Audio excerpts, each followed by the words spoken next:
Hello, folks. I'm Larry Kudlow. Welcome back to the Larry Kudlow Show. Great pleasure to be with you. By the by, let's say you can live stream us over the internet, if that works for you. Live stream us over the internet, LarryKudlowShow.com, LarryKudlowShow.com.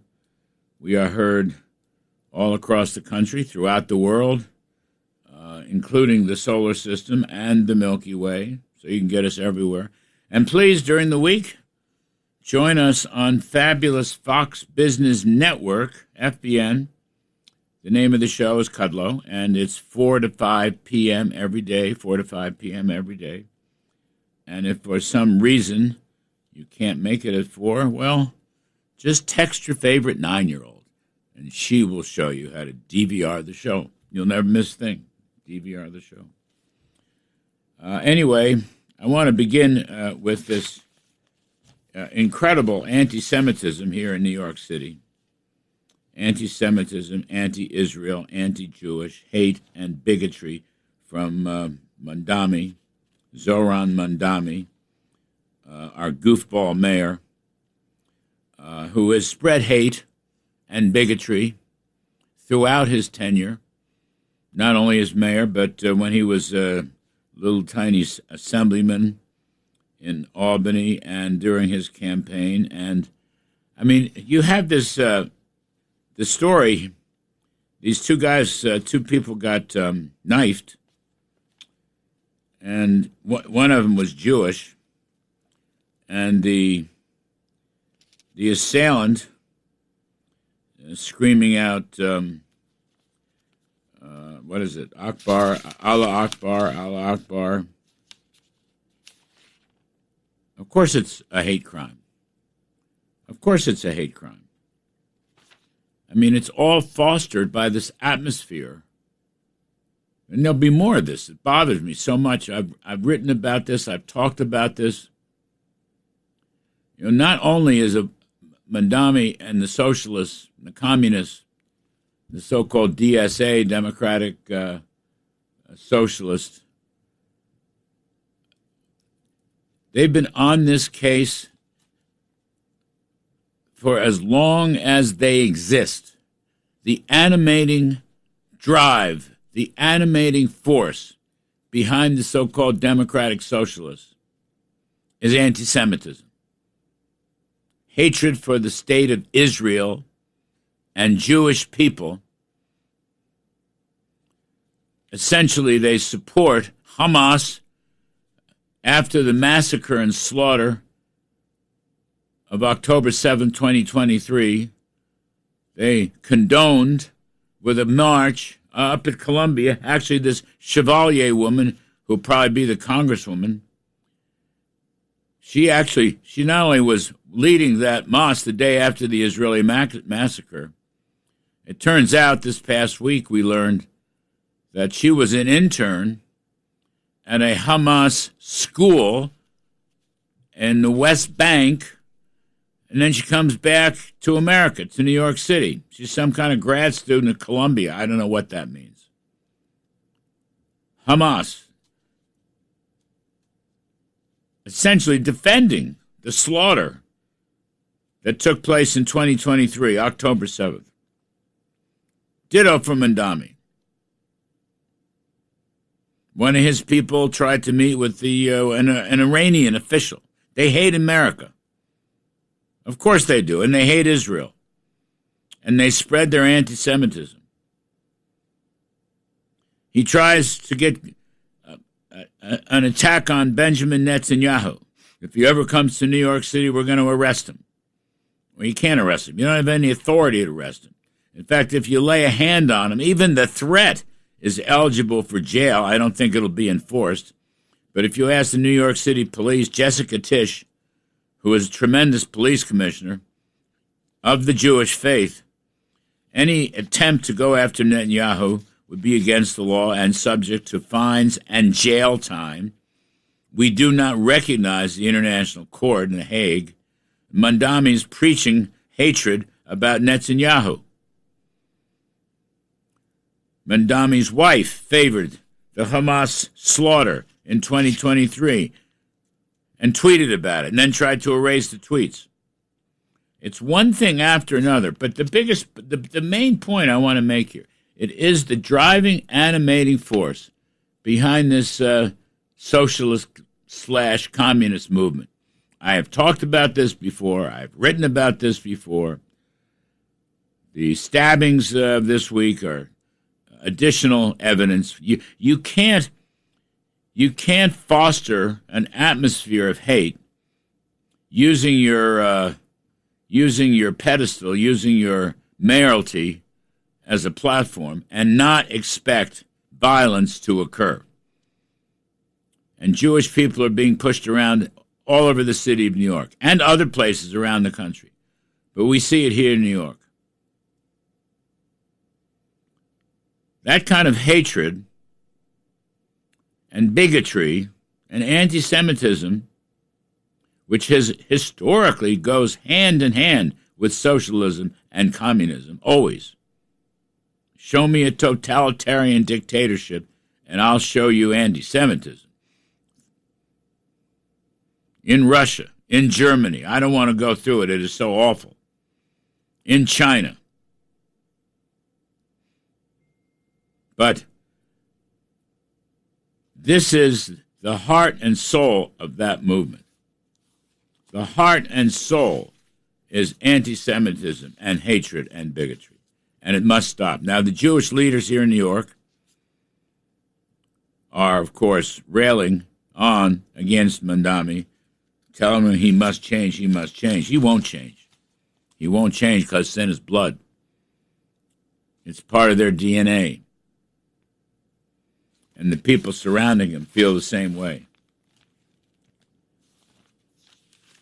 When you look at the stuff in the New York Post today, of course, one thing after another.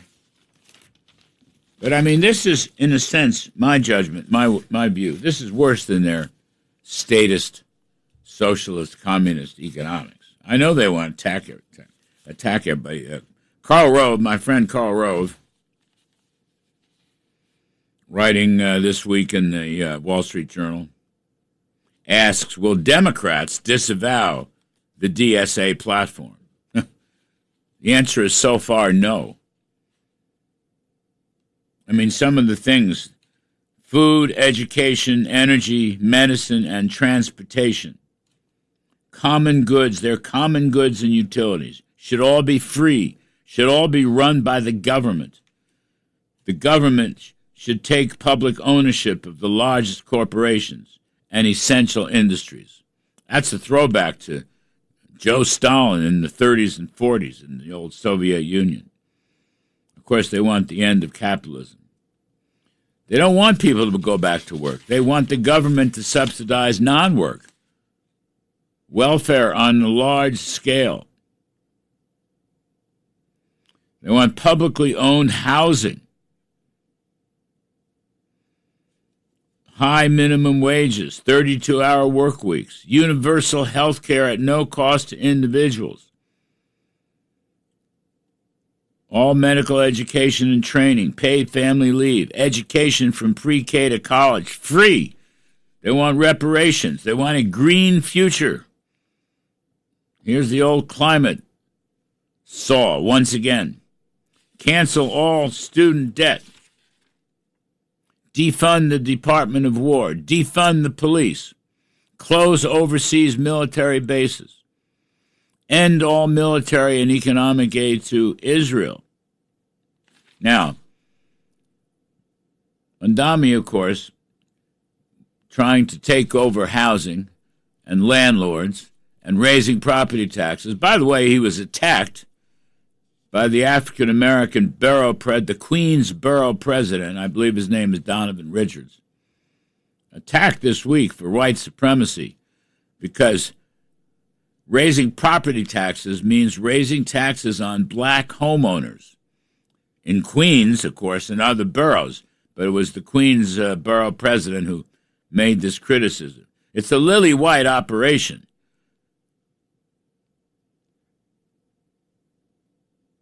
I don't know, young people, we'll talk to Newt Gingrich about it when he comes on at the half hour. But we see this, anti-Semitism is so demoralizing. It goes into the bloodstream of a city, a community, a city, a state, a country. It just so undermines. It undermines morale, families, work effort, and hatred. And by the way, the hatred, hatred against Jews spreads to hatred against other groups, Catholics, people of foreign descent, Irish, Italian, Polish. It spreads. That's the whole history of hatred and bigotry. It will affect blacks. It will affect browns. Take a look at all the leaders of the Democratic Socialists of America. You don't see people of color. You see white people, you see people of Muslim and Arab heritage, but you don't see people of color, Americans. Blacks are not part of their coalition. Hispanics are not part of their coalition. Haters are the main part of their coalition. They're all downward mobility. Well, look at the resumes of these people that are surrounding Mondami. I mean, they're such nothing burgers, nothingheimers. They're not people of achievement. Now he hires this Lena Khan to be his economic development commissioner. She hates capitalism. She hates successful companies and businesses. When she was at the Federal Trade Commission under Joe Biden. I mean, far left, socialist. But anti-Semitism is the part of this. I don't know what we're going to do about it. Citizens have to speak out, and they're starting to. Jewish officials are speaking out. Some people from Wall Street have spoken out. Ackman, Rowan, a few others, good for them.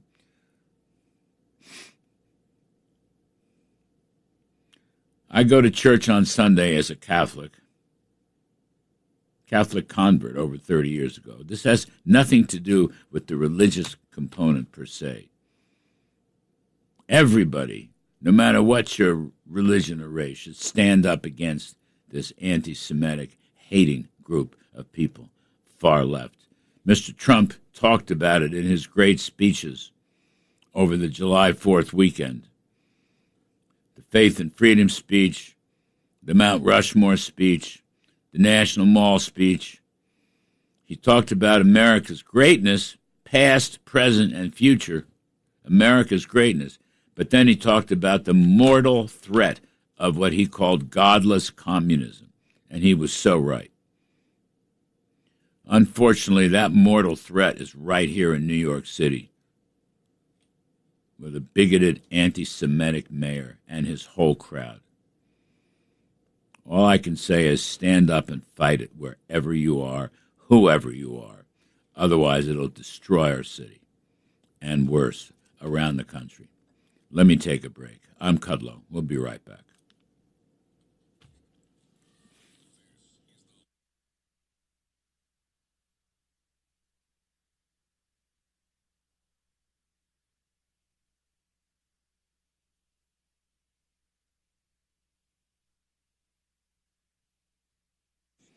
Another point I want to make, apart from Mondami and his bigoted anti-Semitism and harm to Jewish people, harm to everybody, but I want to switch gears, talk about economic policy in Washington, D.C., because this past week on the TV show, I spent some time criticizing my friends in Congress, Republicans, including, and mostly the Senate, for not doing anything. All right, the midterms are 3-4 months away, and they lack a message. I call it swag. They lack swag. You know what I mean? Swag, winning. The kids call it Riz, aura, just plain messaging. What are they doing? They can't get anything through. And the Senate particularly. Senator John Thune, and I like John Thune. He's a friend of mine. He's a good man. but he seems baffled or disorganized. He says, I lack the votes, he says. I lack the votes. Well, don't say you lack the votes. Say, I'm working on getting the votes for key points. Now, the House got a budget bill through that included Mr. Trump's favorite, which is Save America, voting reform, voter ID and citizenship. I'm for that. There's some military money in there, but it's going to be a fight. We need to help the troops in Iran and our whole arsenal of weaponry, our whole inventory. But we also need to help middle-class people, and we also need to make sure that we're telling people to drain the swamp. So here's what's missing from the GOP, and this is my big beef, and I let loose a little bit on the TV show this past week, and the riffs, you can read the columns all the way in the New York Sun and elsewhere, but you should have, first of all, tax reform, tax cuts for the middle class. Tax cuts for growth. Okay, don't make people pay taxes on Joe Biden's inflation, which was 21% increase cumulative. So you've got indexing the capital gains tax for inflation. Index it. Or raise the allowance, the exemption, the capital gains exemption on the sale of a home. That hasn't been changed since 1997. But the inflation, the CPI, has gone up 108% in the last 30 years. Don't make people pay that. Empty nesters don't need big houses. They'd be happy to sell, but they don't want to pay hundreds of thousands of dollars of capital gains on inflation. And what about all the waste, fraud, and abuse and corruption? I mean, Emmett Oz is doing a great job. Bobby Kennedy's doing a great job. But they should codify that into legislation. Start pulling money out. Not small money, big money. Show voters that you're going to drain the swamp and you're going to give them some pro-growth tax reform and voting rights and citizenship proof. But they're not getting it done. They have no swag. No riz, no messaging. We'll talk about it. Hang on, we're going to come right back with the great Newt Gingrich and talk some more about all this. I'm Kudlow, folks. Stick around.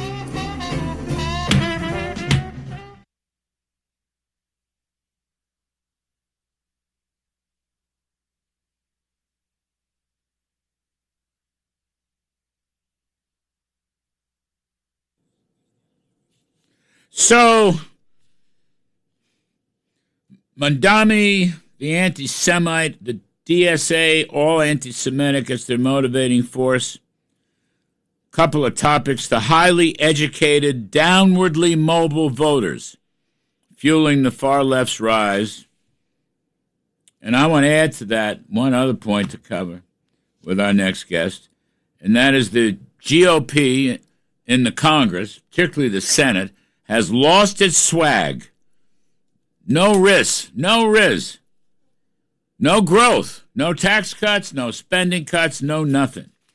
Anyway, our next guest, my dear friend and mentor, we're lucky to have him on a Saturday morning, is Mr. Newt Gingrich, the former Speaker of the House and Fox News contributor, an all-around brilliant guy. Newt, you're awful nice to do this on a Saturday. Let's start with your column. I love this column. The highly educated, downwardly mobile voters fueling the far left rise.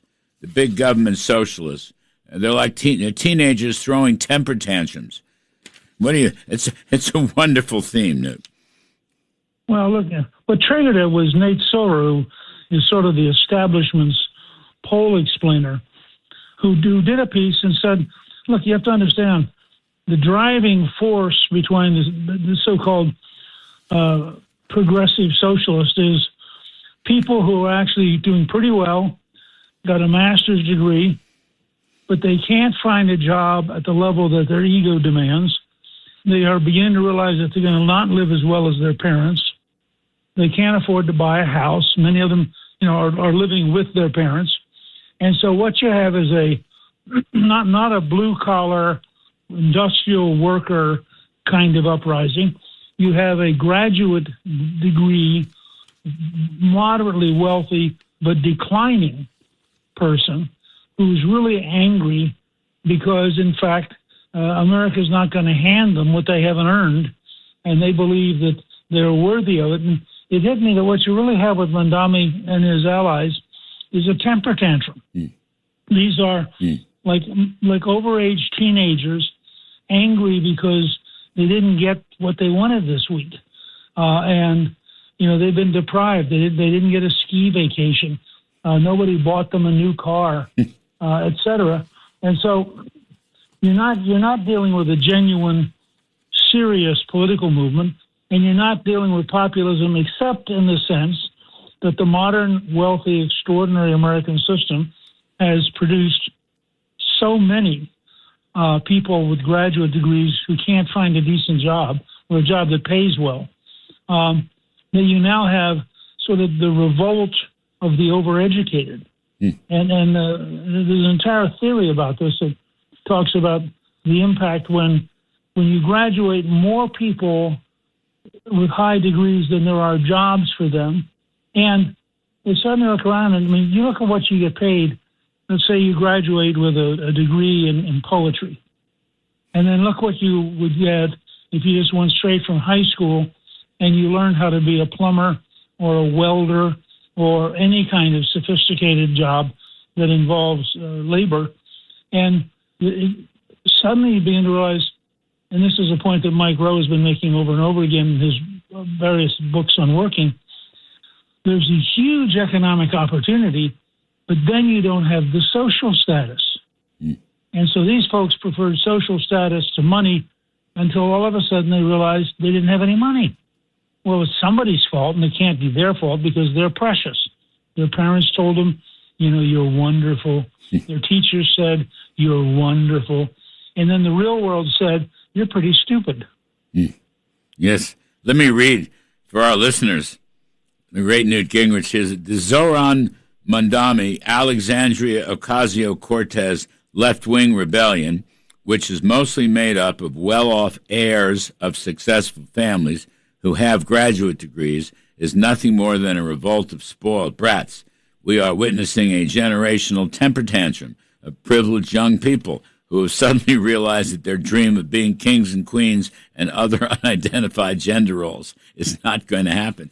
The other thing, it's wonderful, by the way. The other thing, is their hatred of Jewish people. And it's anti-Semitism, but I think you would agree. Once you go down that road, once you start hating, once you go down the road of bigotry, it spreads pretty fast.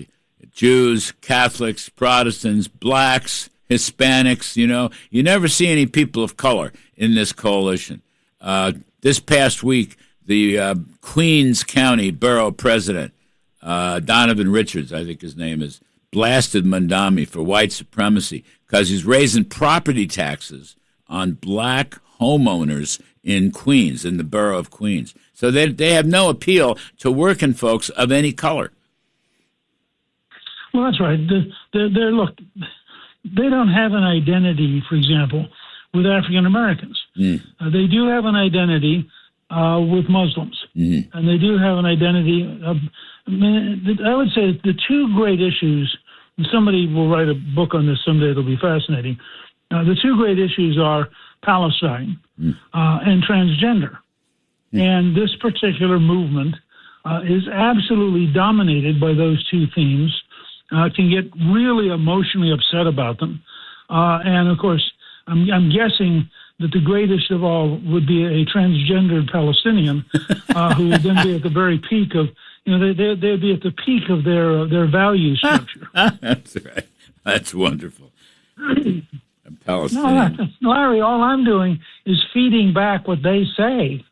I mean, I'm not making this stuff up. This is not. I have written novels. This is not a novel. This is an analysis. I mean, anybody who's listening to us who wants to check, just go read the stuff they say. Go, who are the people who rebel at Columbia University?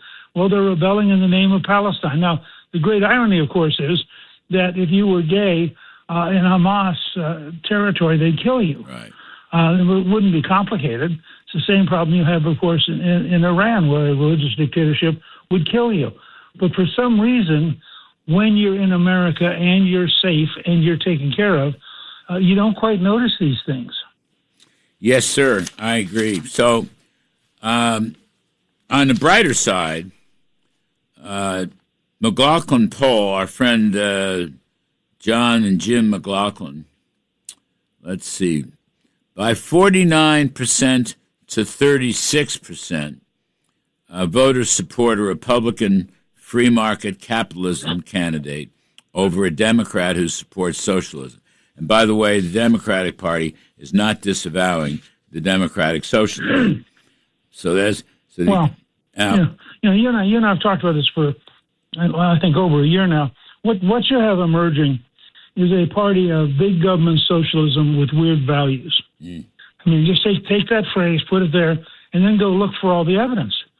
And what you find is the Democratic Party today is increasingly a party of big government socialism with weird values. And it's the combination of the two that I think is making them so alienated from the American people. And it's a loser. In these elections, it'll be a loser. I'm just looking at the other thing. By 51 to 26%, voters want more tax cuts. That brings me to a point. I spent several days on the TV show this past week aiming at Republicans in Congress, particularly the Senate. They've lost their swag. They've lost their riz. They've lost their message. They're not putting tax cuts. I mean, indexing the capital gains tax or raising the capital gains tax exemption on the sale of a home. Why should they have to pay for Joe Biden's inflation? There are not enough spending cuts. Nobody wants offsets, even with waste, fraud, abuse, and corruption.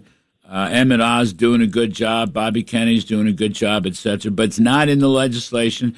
Of course, Mr. Trump's favorite, the voting rights ID. You've got to have photo ID, proof of citizenship, in military money. But they can't seem to get it together in the Senate, and they have no message. They're going in here. We're in the middle of summer now. How much is left in November? 3-4 months. They have no growth message. They have no positive economic message.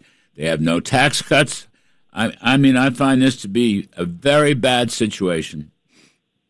Well, I think the midterm convention, which has never been held before, which will be held in early September, is a launching point.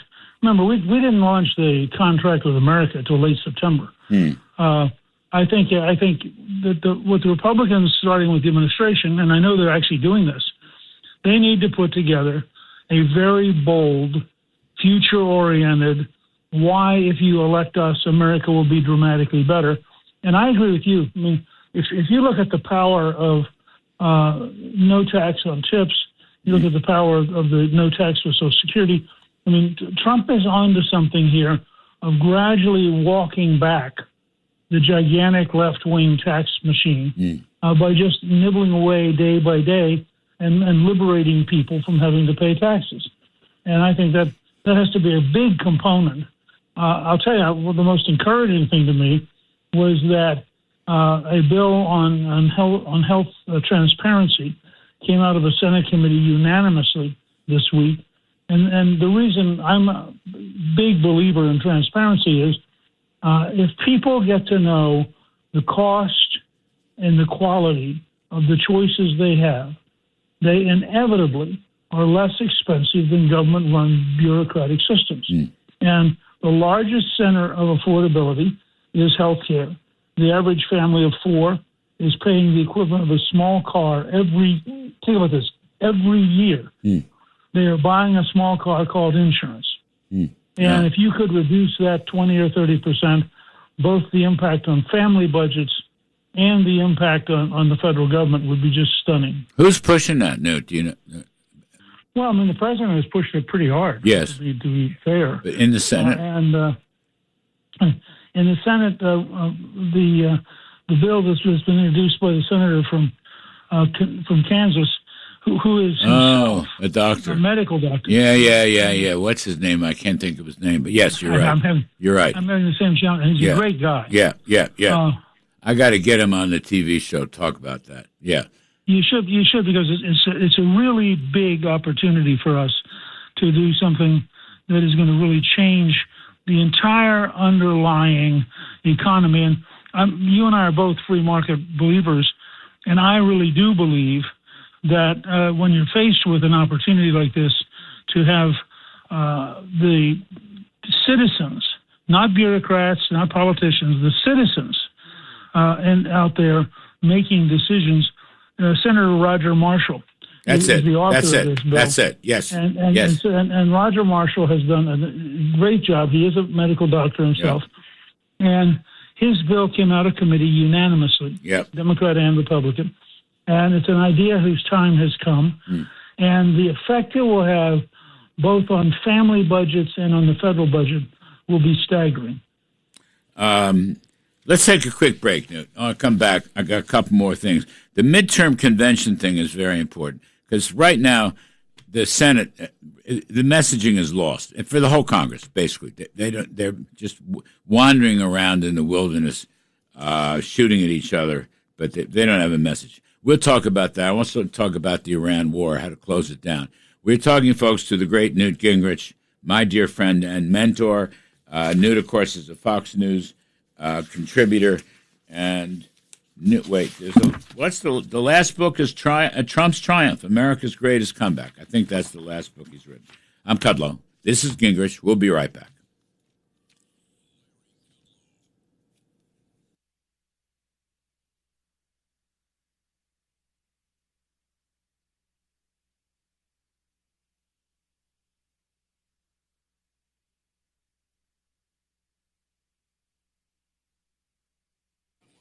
And we're talking to the great Newt Gingrich, former Speaker of the House, Fox News contributor. Newt's latest book is Trump's Triumph, America's Greatest Comeback.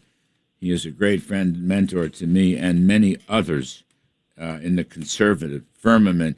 Newt, it looks like the president is going to launch maybe the final war effort, but it's going to be a massive effort of bombing. There's even stories in the paper today about somehow landing special forces, special operators, Navy SEALs and so forth to go after the enriched uranium in some of the spots in Iran, Pickaxe Mountain and so forth. So we're seeing a little bit of a lift in oil prices and gasoline prices that were all coming down and going back up. They're not where they were in March or April, but they are coming back up. What's your take on this?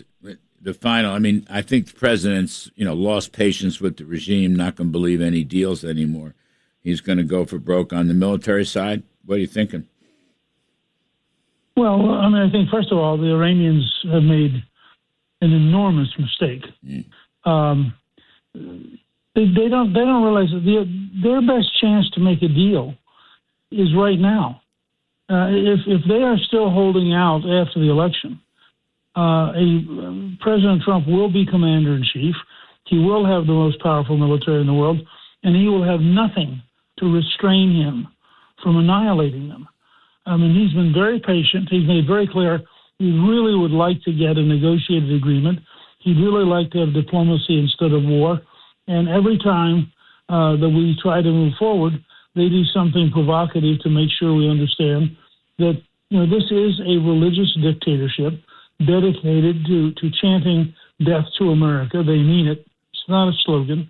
In fact, the late Ayatollah, before he was killed, said publicly on television, this is not a slogan, this is our policy. So if you start with that, the question is, can you raise the pain level enough that a dictatorship that is motivated by religious belief decides that its very survival requires it to change its behavior? And we're about, I think, to test that theory. The challenge is, it's a big country, and the amount of damage you might have to do is so horrendous. We don't want to hurt the Iranian people. 80 or 90% of the Iranian people would like to be free. They admire America.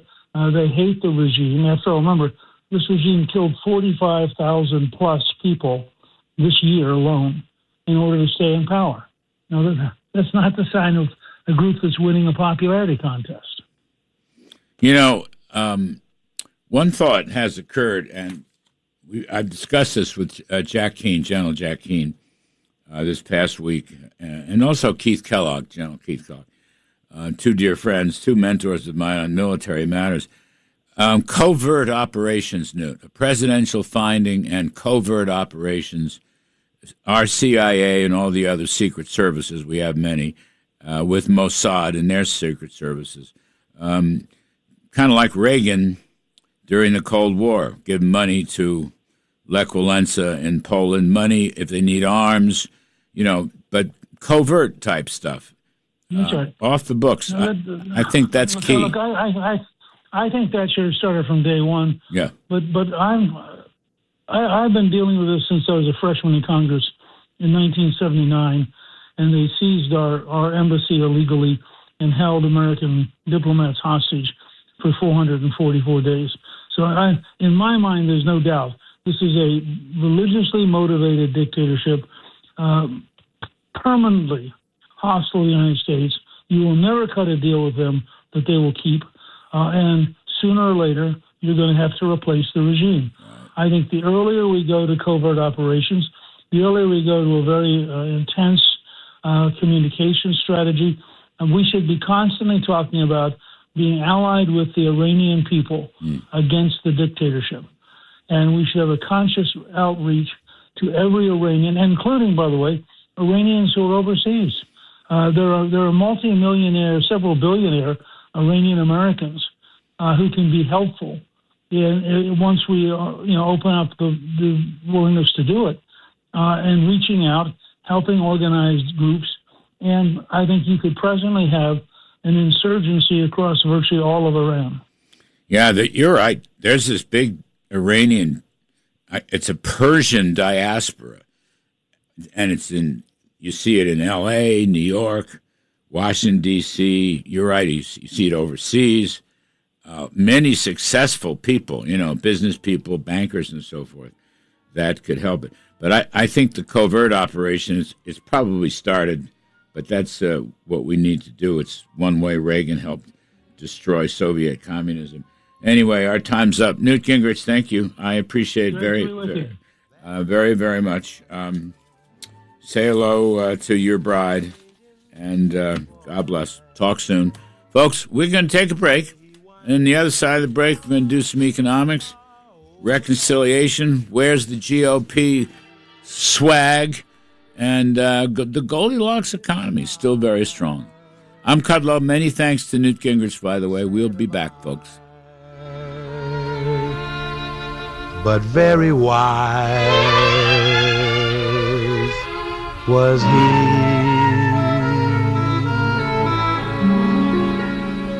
And then one day,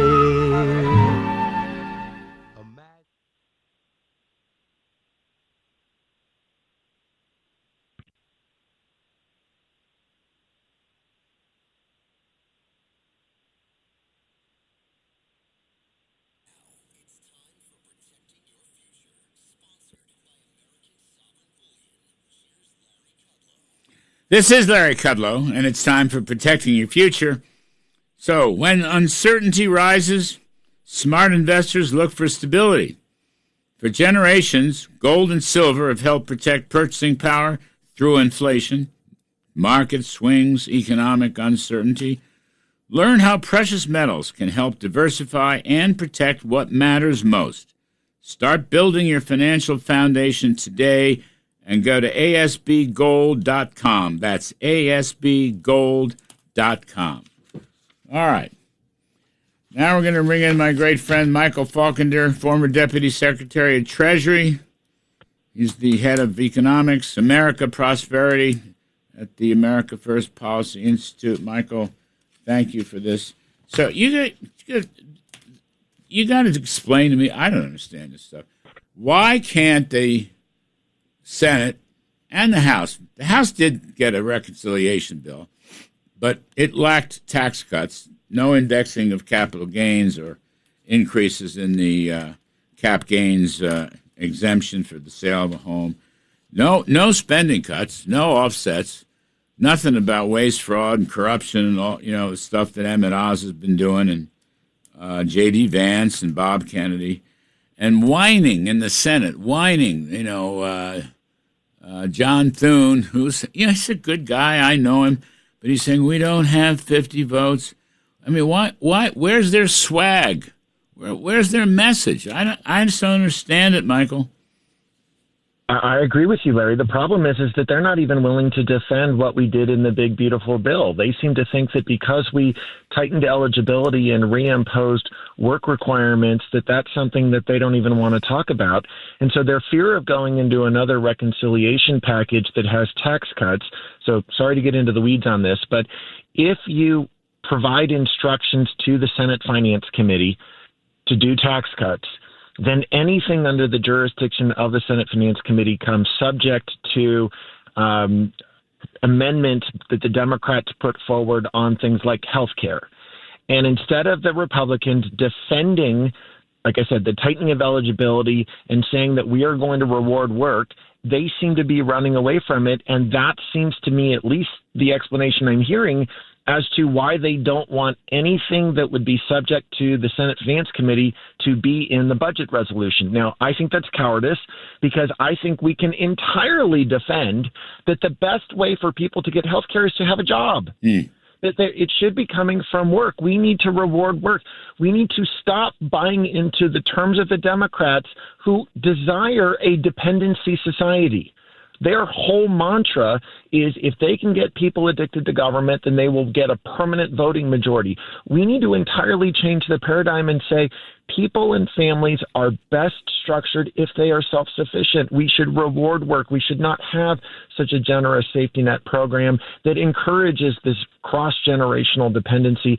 And that's why we should absolutely go after the massive Obamacare subsidies that are still in law, that Joe Biden greatly increased during the pandemic, under the guise of the pandemic, and yet we haven't taken them away.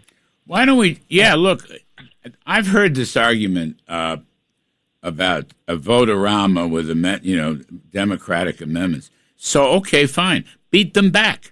Defeat the amendments. I mean, that's part of the job of the majority leader, to whip through and stop, and then go. Look, we've talked a million times about the whole issue of inflation indexing capital gains or increasing the exemptions. Okay, it's just common sense. Inflation's gone up the last nearly 30 years by 108%. The Biden inflation cumulatively went up 21%. Recently, and that's affordability. So you want people to sell their home, they don't need it, empty nesters, blah, blah, blah. Make it easy for them. I mean, I was talking to somebody in the administration, a cabinet officer who's quite interested in this stuff. He said, give everybody a $2 million exemption. I think that's fabulous. But the point is, why aren't they doing that stuff? Instead of whining and telling us what we can't do, this is why I say they lost their swag. Okay, they're not winning. Tommy Tuberville was saying, no one's winning. We've lost momentum. That's exactly right. They're just not getting the job done. I mean, I know what you've outlined. You're right. This is how the game works, but we've done this before. We have the majority. Let's beat them back. I agree with you entirely. Now, I don't know to what extent, because Mitch McConnell is not there, that's one less vote, but I don't see why these aren't things that we can get Tom Tillis, Lisa Murkowski, and Susan Collins to rally around. These are just core conservative principles. And again, if you want to address housing affordability, then as you said, let's remove the inflation tax from the Biden administration that is effectively what a capital gains tax on home equity increases is. It's an inflation tax. Yes. So on the middle class. That's a good way to put it. That seems to me to be an argument that we ought to be able to win. Are you for or are you against the Biden inflation tax? Because if you're opposed to the Biden inflation tax, then we, at minimum, should in this bill index that we should double or even take higher the home equity exemption, and then index it to inflation going forward. Yes. Now, the other point you're making is important, too. Now, they got one big, beautiful bill, which, by the way, they don't hardly sell even that. But that was a year ago. So what have you done for me lately, before the midterms? People want to see, how are you helping me this year? Okay. Why can't they do something, Michael, to institutionalize legislation on the defunding of, you mentioned Obamacare increase those subsidies, and other areas, in Medicaid where there's clear corruption. Clear corruption. I mean, I don't know, the GSA number, government services, was $500 billion plus waste, fraud, and abuse. And that was the number Elon Musk used over a year ago. I remember interviewing Elon, and he talked about five, and he said our number came out the same as the GSA. All right, there's got to be in there a lot of spending cut offsets, right, to fund, let's say, military, for example, very important right now. But they're not talking about that, Michael. There's got to be stuff that can be done. And that's because they need to flip the narrative on it. So I remember when I had my confirmation hearing, I was getting, questions from the Democrats about cutting people off of Medicaid. And I said to one of them, Senator, last time I checked, people getting off of government benefits because they got a job is a good thing. That used to be something that we used to celebrate on a bipartisan basis. So if because we are creating a strong economy and because there are jobs out there and the unemployment rate is low, we are able to move people off of welfare and back onto work. And that as a result of that, Medicaid numbers go down. That is something to celebrate. That's aspirational. And I don't understand why we can't assert that these reductions we're taking illegal immigrants off of the Medicaid rolls. We are taking able-bodied adults. There was a piece on Life's Prosperity earlier this week, Steve Moore's group, that said the prime labor force participation rate among men is at a historic low. Right. Why? Why shouldn't able-bodied men without dependents be working? And if the answer is because we have made social benefits too generous, then we need to, especially at a time of full employment, we need to take another look at them and make the case that we should not be running deficits in order to enable that part of the labor force to not work. And if, as a result of enforcing those requirements and tightening eligibility, we get reductions in Medicaid rolls, that is something to celebrate instead of something that we run away from. So I'm looking at this thing, labor force participation rate, 25 to 54 years. That's the heart of the workforce, right? In the early 1950s and most of the 60s, that thing's participation rate was running around 97%, 96%. Exactly. Gradually it's falls. Below 90 now. You know what? I'm looking at it. Right. Looks to me on these old eyes. Yes, it's 89 or 90%. So it's dropped about 7 or 8 points. Now, so that means roughly how many people you think? There's 160 million people in the workforce today, right? 162 million civilian workforce, something like that. You're the prime component of that is over 100 million. More than half of that is men. So you're looking at 50 to 60 million is prime age men. So you're down about 10% reduction. It's about 5 million. I'm saying about 6, 7, 8 million people. Yeah. Is that in back of the envelope? Get them back to work, and right. And so you go from welfare to workfare. Well, and Larry, remember, the workforce has changed in a way that even those with disabilities can now work in jobs that didn't exist 50 years ago. So one of the reasons, for instance, Social Security disability rolls have come down so much is because the nature of work has changed and it requires less physical labor. So the changing nature of work means that the labor force participation rate of prime age men should actually increase over that time period, not decrease. That's a very good point. You can do stuff right. It's not hard labor work. You can do stuff. It's brain work, mental work. So I don't understand. I mean, what are you hearing on I was not able to make our board meeting yesterday for. I mean, what I'm hearing is that what was the report? Yeah, the votes that are there are to, do the skinny reconciliation, because the conditions, it used to be the case that we could do a defense supplemental through regular order. But as we saw with the funding of DHS, the Democrats are going to do the same thing on the defense supplemental. They are going to try to so neuter the president that we cannot do a defense supplemental through regular order. We're going to have to do it solely with Republican votes through reconciliation. So it's inevitably going to be the case that there is going to be a reconciliation 3.0.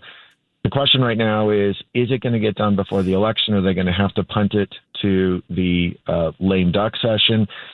I can somewhat understand the majority leader's concern that the Democrats also are going to drag their feet on a continuing resolution, that they're maybe hoping for a government shutdown post-September 30th, and that maybe what he needs to do is use Reconciliation 3.0, quite frankly, to do a CR rather than just the narrow bill. And that may be why. So what John Thune is doing right now, and I think it's somewhat smart, is figure out where the Democrats at on a continuing resolution so that we are not going into an election day with a government shutdown. But we got to jump out. But Michael, here, at the minimum, even if you can't get it done, they should be messaging, waste, fraud, and abuse, work effort, eligibility, and tax cuts for growth. And the Biden inflation tax. I like the Biden inflation tax. I like that phraseology. They should just message it, put some swag into it. Here's what we're going to do. Right now, nobody knows what they're going to do. I got to get out of here. Michael Falconer, you're terrific. Good to be with you. America First Policy Institute. He's the big guy, economics and prosperity, former Deputy Secretary of Treasury. We're going to take a quick break. I'm Kudlow. We're going to hit E.J. Antoni for some more on the labor force right after this.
And my pal E.J. Antoni, who's the economist at Unleash Prosperity and the Heritage Foundation. E.J., welcome back, buddy. So it's a great headline here. Working class wage gains outpace Iran war inflation. New numbers.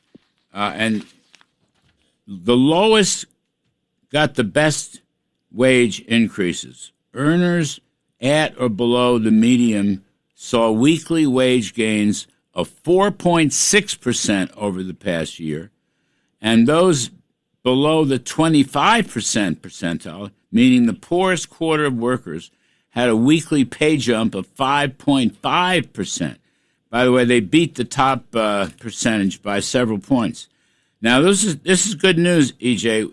In your view, why do you think this is happening? Larry, great question. I think it has to do with tax and regulatory reform are probably the two biggest ones. You can throw in energy policy in there as well in terms of helping to keep a lid on inflation. But let's look at the tax and regulatory side first, because I think that has the biggest impact. When you have no tax on tips, when you have no tax on overtime, these are incredibly strong supply side incentives. They encourage people to work and they increase people's incomes as a result. And so people's incomes are rising faster than inflation. But you've also seen, again, because of the tax reform when it comes to investment, you've seen big jumps in investment, and the result of that has been more productivity. I liken it to if you're a worker and you're assembling a car on an assembly line and you're doing everything with hand tools, but then your employer hands you a power tool. Now, with that additional capital at your fingertips, you are more productive and you're going to command a higher wage as a result. That's basically what we're seeing today with this surge in this CapEx boom, this surge in investment that is helping drive today's productivity numbers. And that in turn is driving wages higher. You know, I think you're right. It's very interesting. Kevin Hassett, my dear friend, he's running the NEC, White House National Economic Council, my old job. You know, he argued, EJ, many years ago, that if you incentivize businesses with lower tax rates and 100% depreciation, you get that business boom you described. The biggest beneficiaries of that are the wage earners, the middle class wage earners, and even the lower middle income wage earners. They're the biggest beneficiary of the improvement in business investment, capital spending, you know? And here's more evidence. We saw this in the first term, EJ. Same story. Of the quintiles, it was the middle and lower middle quintiles that did better than the upper quintiles, you know, the top 1% or the top 5 and 10%. So here it goes again. The second quarter, that's exactly what happened. The wage earners, ordinary wage earners, middle income, working folks as we call them, right? Kitchen table working folks, they're the biggest winners. It's fascinating. Yeah, Larry, 100%. This is part of the, I guess you could call it the irony when it comes to how labor and capital complement each other. When you get these big investments in labor, it doesn't actually, you don't actually see the biggest return then on labor in terms of wages. You actually see it on capital. For example, let's say we have a lot of investment already in terms of computers, but we don't have any workers trained to use those computers. Well, if you turn around and you spend all this money on education to train those workers, now all of a sudden your capital is more productive. Wow. E.J. Antoni, sorry I was short, E.J., but thanks ever so much. E.J. Antoni, Unleash Prosperity and Heritage Foundation. We're going to take a break, and then we're going to look at the Iran war. Aaron Cohn's going to come in and help us on the whole story. I'm Kudlow, folks. Please stay with us.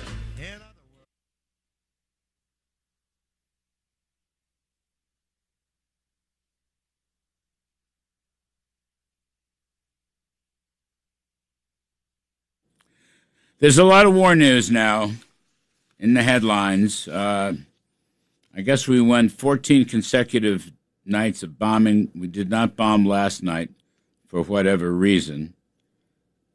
The president is mulling over a decision for a massive attack on Iran.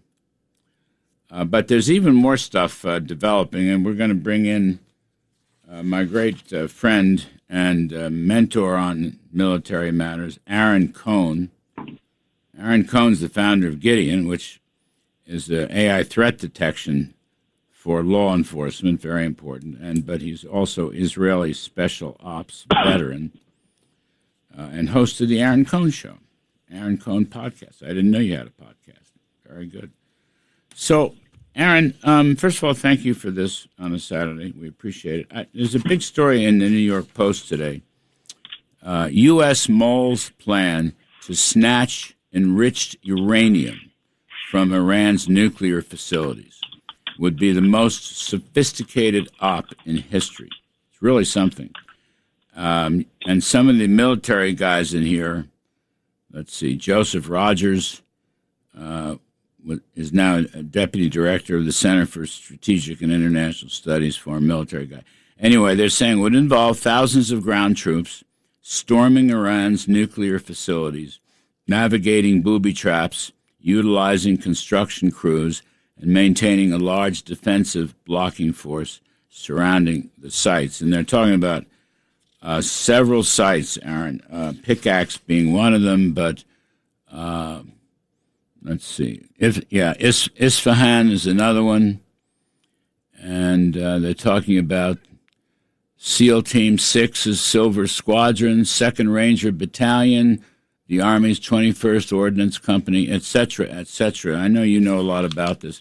Talk to me, just in your gut, how feasible is this kind of thing? How wise is this kind of thing? Could we do it, basically?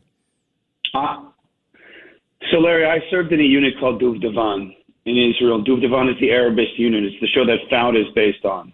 We dress up as Arabs to infiltrate terrorist strongholds undetected. You need a lot of grit. Israel's entire model, I want to explain why this works for the U.S. The entire special operations model, where I come from and what I'm seeing more and more with the Americans now, is creativity. When you're dealing with a suicidal regime like Iran, who's converging into homicide ideation, these people don't care really what happens at the end. It's what makes them dangerous, Larry. And so the operations have to be gritty. They have to be courageous.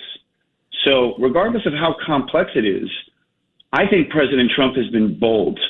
I think he was bold in Venezuela.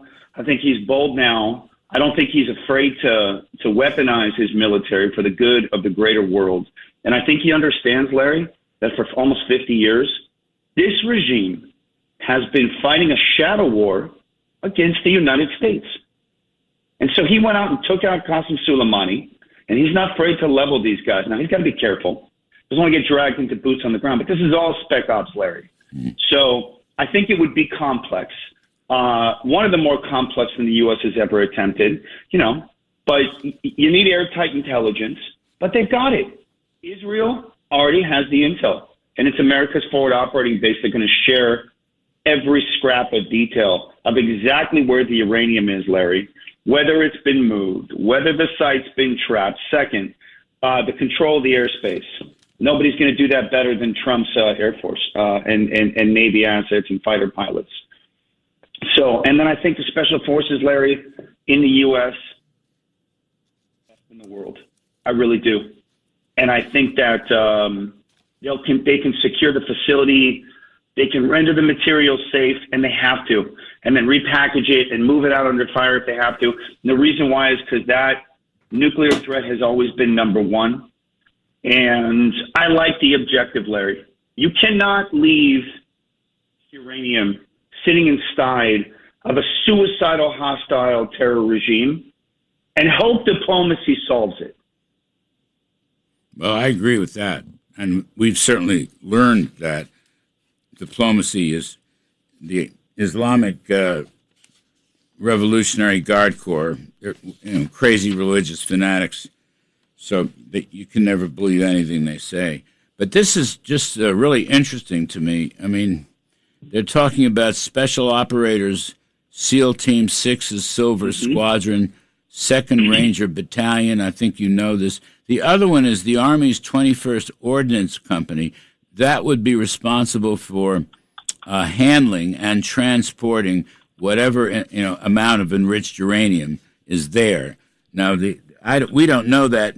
The IAEA reported in 2025, last year, that Iran had upwards of 20,000 pounds of enriched uranium.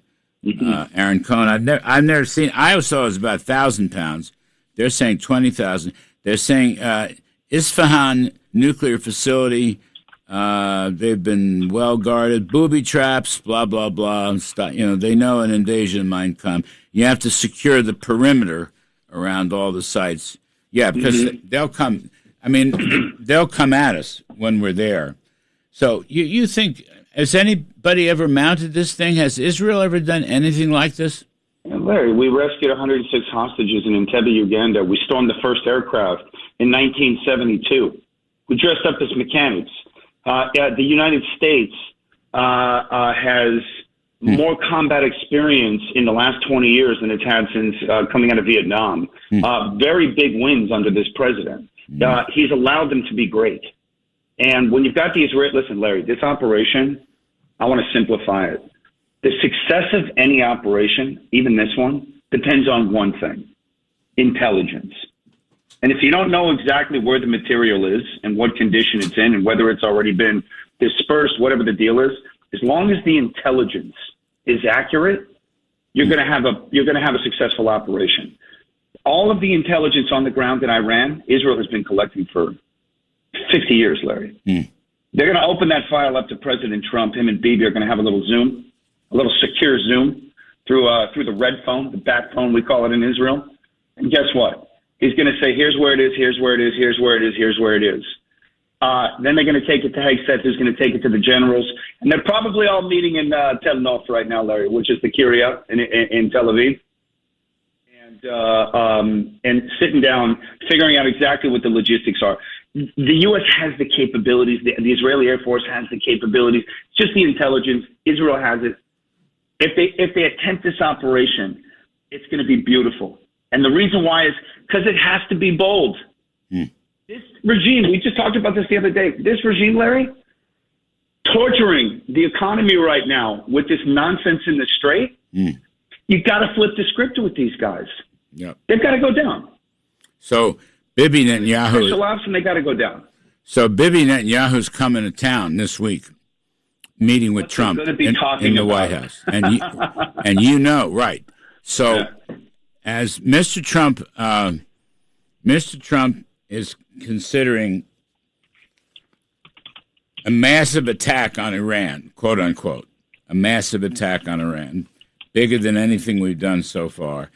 And then you see this story in the Post. This is all leaks from the military, which is fine, that we're thinking about snatching the uranium. And the other thing is whether we would take Karg Island. Just take it, not destroy it, because it's very valuable, energy, oil, and we'll take it over like Venezuela. So Netanyahu's coming to town, and those two guys, it's like FDR and Churchill or something. They're going to plan and plot, and I think this is a good thing. But let's take Karg Island, all right? From your lights, from your experience, how difficult or how feasible is invading and taking Karg Island? Larry, it's a good question. I think that first of all, Karg Island is the leverage piece. And I think it's an absolutely feasible military target. I think that Israel's been staring at it for a long time. I know that Trump likes the idea, and he's been toying with it publicly in the media. And so the question isn't whether it can be hit, Larry. The question is whether you want to hit it with what strategic effect that you're trying to achieve. And so obviously it's their principal oil export hub. Damaging it, and this is what I think you're leaning into, would put enormous financial pressure on the regime because the oil revenue helps fund the state, including the IRGC. Larry, you cut off their money. I mean, that is their money. But it would also have broader economic consequences also, with the global energy market. So I think it's take it. The tricky part is going to be how do you hold it? Yep. Holding it's going to require manpower. You can't fly drones around it like mosquitoes and no one's going to try and get in there. So The conundrum is how to carry out these operations short. Low intensity is the term for this type of conflict. Remember, Iran's been waging this against America for 50 years, Larry. Low intensity conflict has never ended. It's been going on for years, decades. So I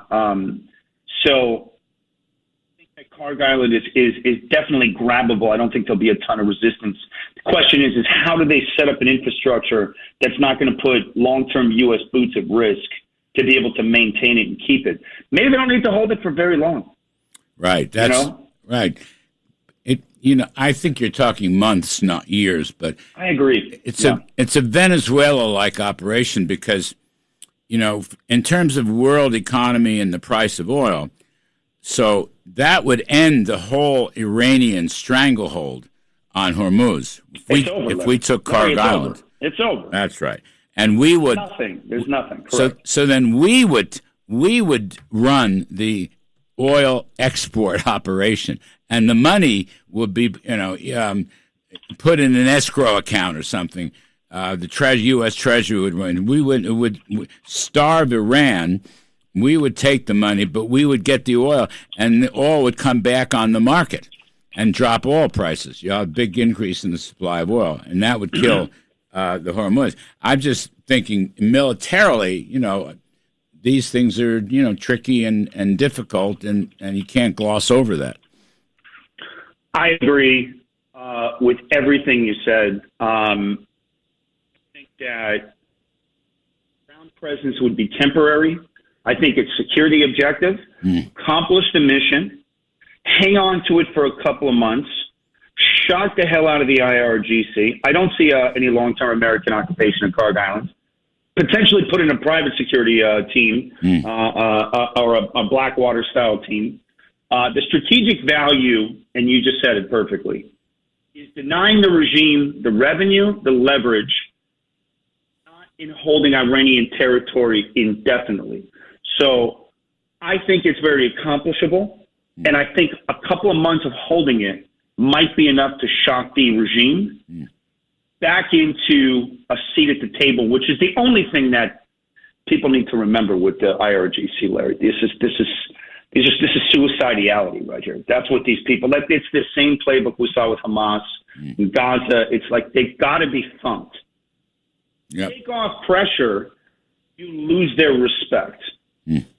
Only thing that crazy people speak. So I say, Trump, keep pushing.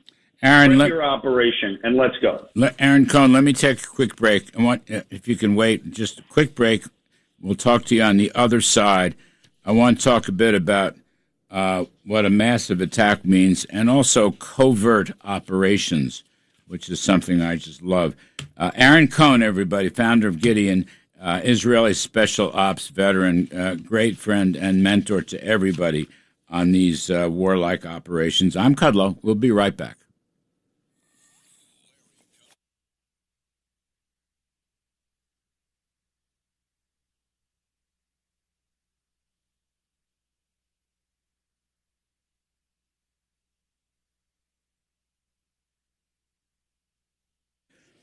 And we're talking about the next steps in the Iran war with Aaron Cohn, founder of Gideon, which is AI threat detection for law enforcement, very important.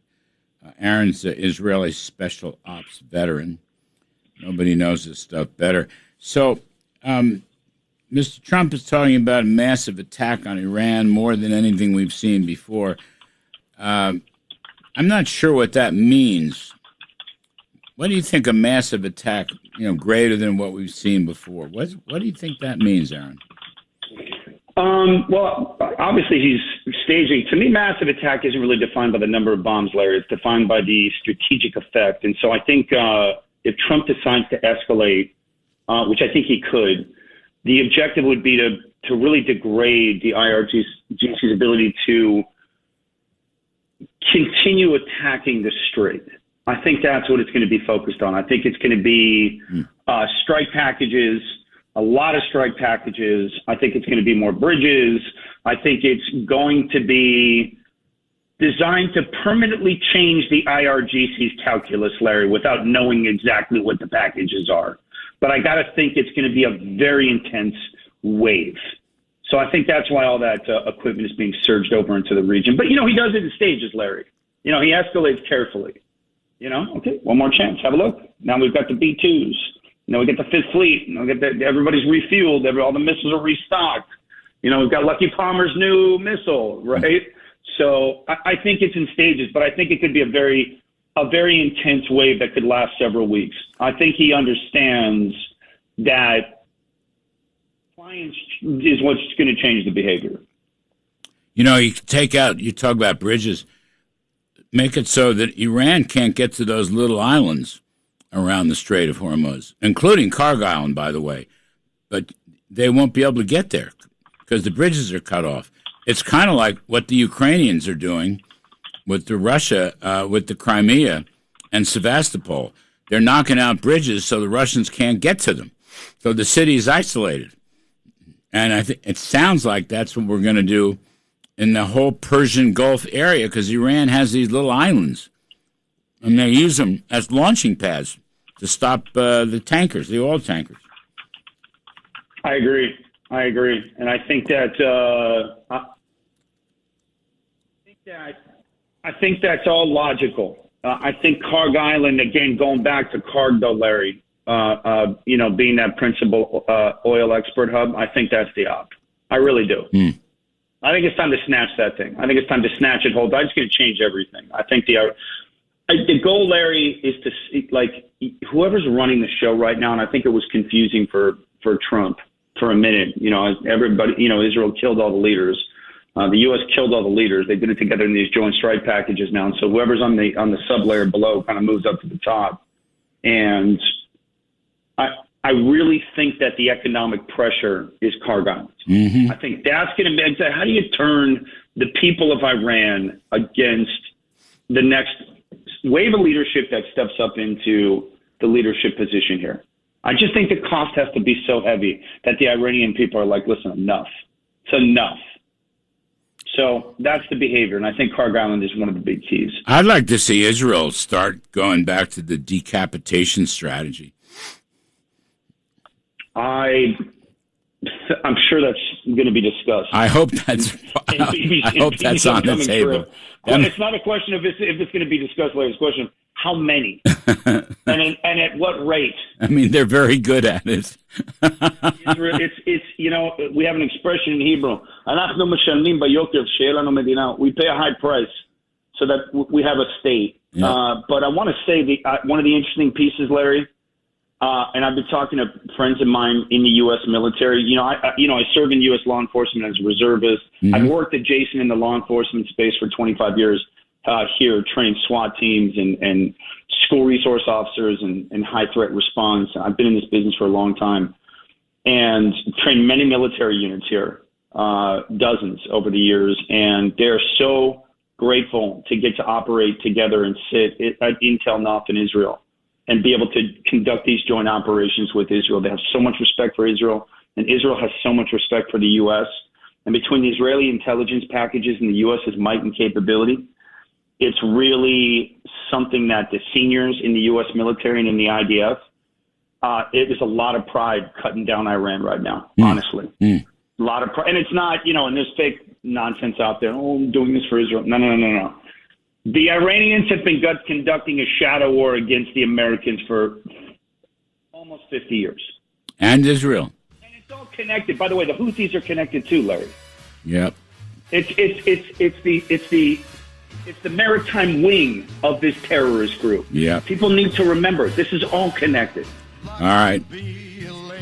Aaron Cohn, thank you. We had a nice long chat today. Radio's so lovely. Plenty of time. Appreciate it, my friend.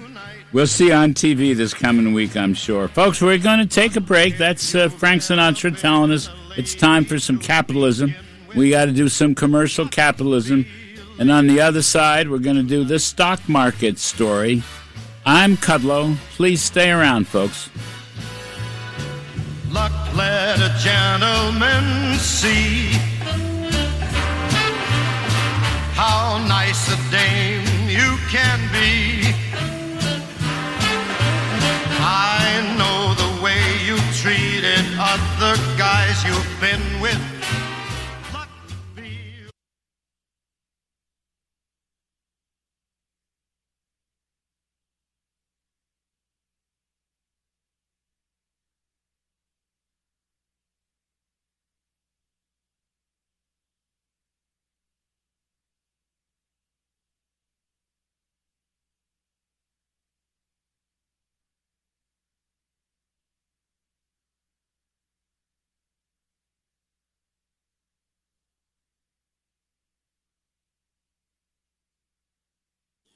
And we're hour 3.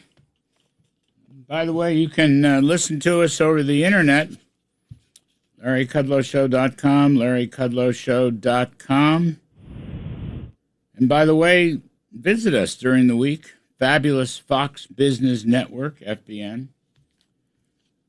4 to 5 p.m. every day, Monday through Friday. The name of the show is Kudlow. Please dial us in. If you can't make it at 4, just text your favorite 9-year-old, and she will show you how to DVR the show, and you'll never miss a thing. And we got 2 aces on the stock. The stock market's kind of wobbling around, not doing much one way or another. Lost a little bit of tiny ground this past week. Maybe the NASDAQ got hurt a little more than the others. Let's bring in our experts, Pete Najarian, co-founder of Market Rebellion and Option Monster, and Kenny Polcari, chief market strategist at Slate Stone Wealth. 2 great guys. So, Pete. Yes, sir. I'm looking here. Where is it? VIX. 19. Big deal. Nothing much going on there. I heard a lot of, it's so funny. I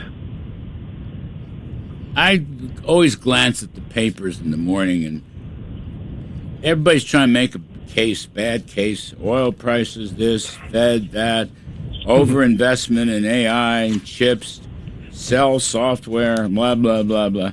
But the market, I don't know. The market's just kind of holding a level after a big increase. I don't know. How do you see the story? I see it as this.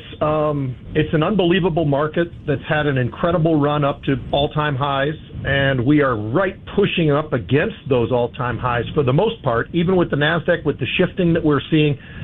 And it's about this very healthy rotation. And Larry, you know it. You've been around the markets a long, long time, and so have I, and so has Kenny.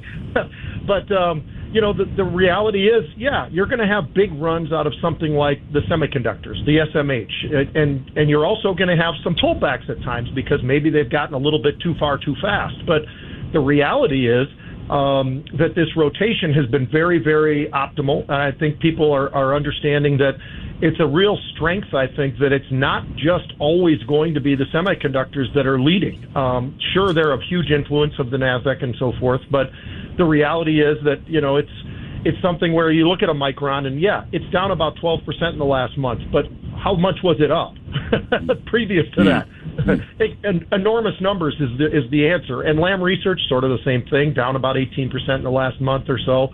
And, you look at the AI world and so forth, and I think one of the things that we all are watching very closely, of course, is because of the reaction is almost immediate, but the price of crude. A month ago we were trading 68. Here we are up about 28%, closed around 90, let's call it, for WTI.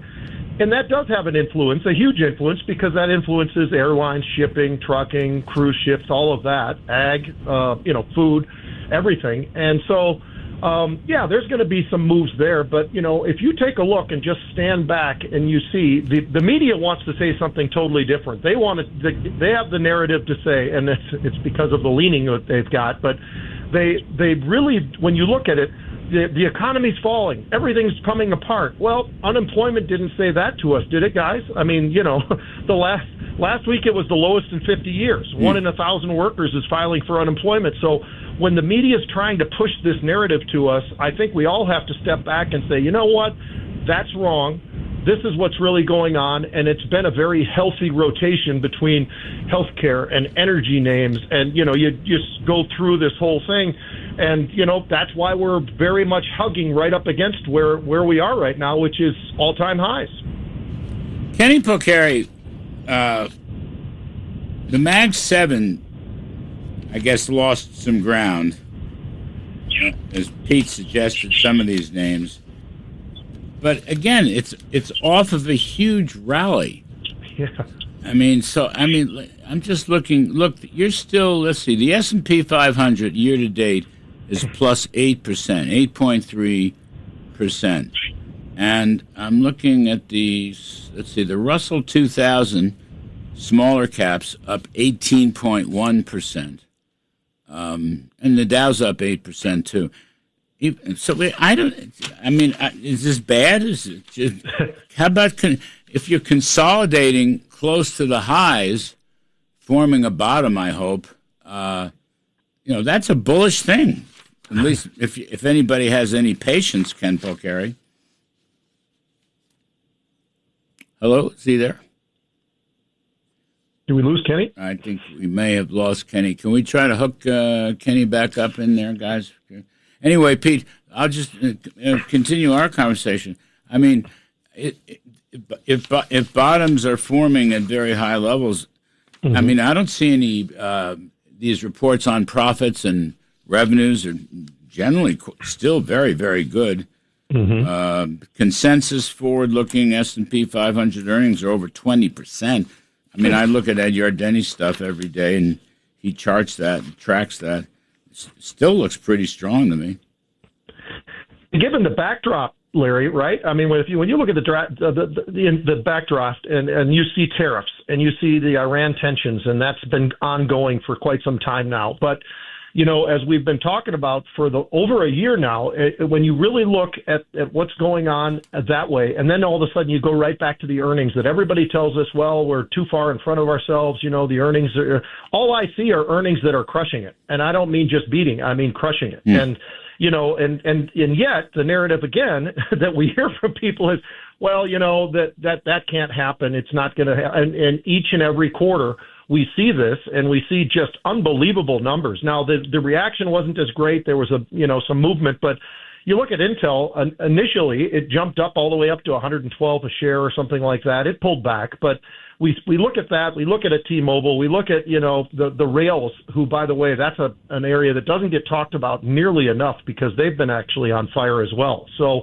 I look at all that and I say, for all the negativity that I seem to hear, I'm looking at, the S&P 500. It's just off of its all-time highs. It's literally just off of it by, less than 100. So here we are, and yet we hear this same thing day in and day out that things are not as good as the market's telling us. Well, I like to look at the markets and see those numbers, and if those numbers add up, it sure makes it look to me like things are going pretty well along with the economy.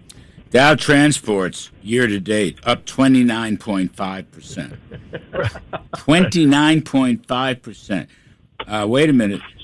The SOX index, semiconductors, year-to-date, are up 66.9%. Mm-hmm. Right. That's a pretty good rally, Ken Polcari.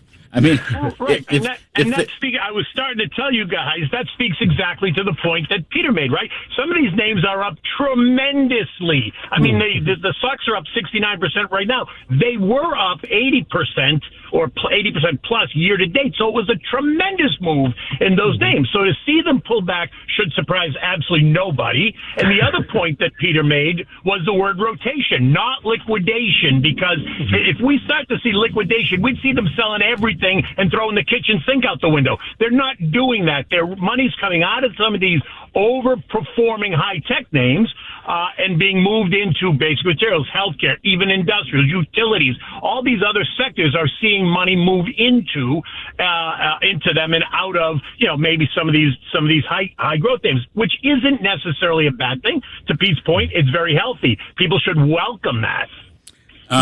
Industrials up 17.7% year to date. Materials, commodities up 11%. Now, energy leading the pack up 33%. Iran war, I understand that, but still, it's a pretty good look. Ken Polcari, let's just talk bonds for a minute. Bond prices falling. Yeah, yields up a lot this week. T-bills, 3-month bills up 11 basis points, 390. The 2-year note up 16 basis points, 433. And the 10-year note up 13 bips, 468. So what do you make of all that? Well, so the 10-year, the one that really everyone looks at, really kissed 4.7, I think, on Thursday or Friday. Yeah. And so that makes it, that's certainly does add to some of the pressure on stocks because people look at that and think, the risk-free rate, 4.7%, not so bad if they're nervous. I'm a little bit concerned if we keep seeing it push higher. I think that's going to certainly put pressure on stocks. If we see it, really pierce into the 4.7 range, then I think you'll get more pressure downside. Certainly on the high growth names, there'll be more pressure on those names. But I think you'll see that money again rotate into the more defensive names. So consumer staples, I think we'll see a bid if that happens because while they're boring, they're big mega cap safe names. They're dividend payers. So I think you'll see that. And look, to your point, you haven't mentioned this yet, but if you look at the equal weight S&P, I think that's up 11% year to date or 10.5% year to date, which tells you everything, right? Because that just tells you if you look at the regular S&P, it's up 8.6, I think you said. So that tells you that money's moving out of some of those high growth names and back into other parts of the market. Again, that's a healthy sign. I think the increase in yields, that's directly related to the jump in oil prices, isn't it? 100%. But this is short-term stuff. I mean, a year from now, oil is going to be below 70. I mean, for sure, unless the war goes, completely sideways and badly and so forth. But these are not. I mean, I think these.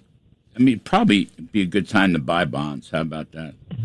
Go put your little toe in, buy some bonds because they got whacked. I mean, I think you might get a little bit more pressure on bonds. To your point, if this drags on even longer, you're right, which I hope it certainly doesn't. I don't think it should, but you never really know. So you might get a little bit more downside pressure bonds, which is going to push you a little bit higher. But yes, to your point, this might be a good time to start at least dipping your toes, right? Don't go all in necessarily, but you might want to dip your toes. The dollar index 101.5. Dollar strong.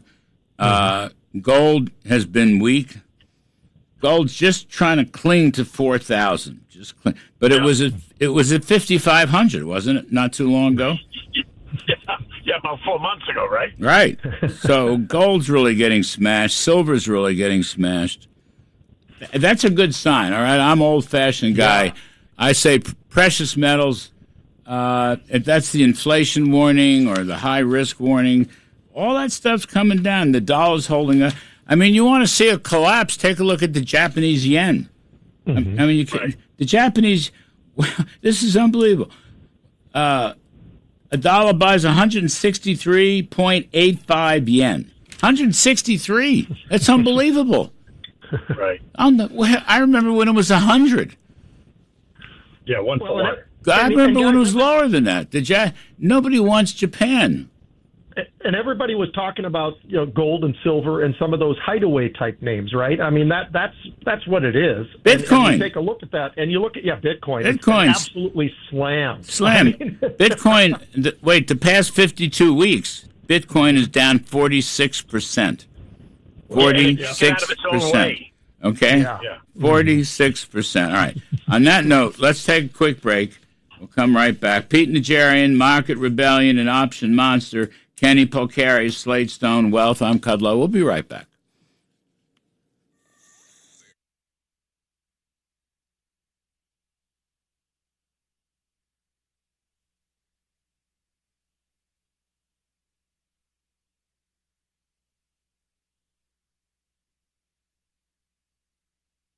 And we're talking stocks with Pete Najarian, co-founder of Market Rebellion and Option Monster. Kenny Polcari, chief market strategist at Slate Stone Wealth.